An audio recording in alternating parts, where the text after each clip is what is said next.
I'm never 100% happy with the budgets that we've had over the last number of years, so let me just go through the good, the bad, and the ugly. The good is that the budget is one of only 3 in the entire history of the state of New Jersey where it is actually smaller than the year before.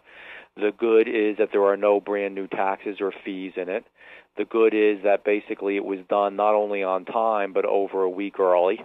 So those are all good issues. The good also is that we were able to keep our parks open, keep the Department of Agriculture in place, and also made some other cuts, cut the number of employees at the state level of government, and did some belt tightening.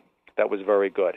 I would also say the good is that we've had some pension reform. The pensions for part-timers haven't been reformed in half a century, so that you could still enter the pension system earning an income of only $500 a year, and that certainly needed to be changed. Also within our pension system, if you had dual health benefits, in other words, if your husband and wife both worked for the state of New Jersey and were in the state health benefits plan, one of them could not opt out. They weren't allowed to opt out, so the state had the expense of paying for both health benefits coverage, where now, if they wanted to opt out, they literally could, and they would receive some financial remuneration for doing so. So it would make sense for the employee and also save money, obviously, for the state of New Jersey. So it's a win-win for both. Also changes in the pension where you were able, years ago, until to this date, actually able to buy into the pension system and buy in post-retirement medical benefits, so you would have health benefits after you retired. Even if you worked in another state, you could buy years back in this state, even though you didn't really contribute into the medical benefit system in this state. And that really wasn't good as well, and that's been changed. So that's all the good.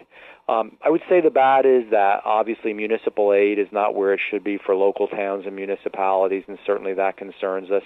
I would say the bad is that we're still concerned about rural state policing and the possible costs that could have effect on the smaller rural communities.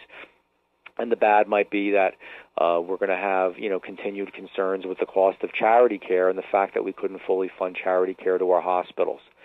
Some other good would be tourism was increased. It had been cut. We got another $1 million in for tourism. We also got $600,000 more in for the arts, all of which greatly benefits Cape May County and the tourism industry and helps us generate more money in our county and generate more money back to the state of New Jersey. This is the beginning of a process of belt tightening, where we have to ensure that budgets are tighter, that we live within our means, and that we don't keep growing them.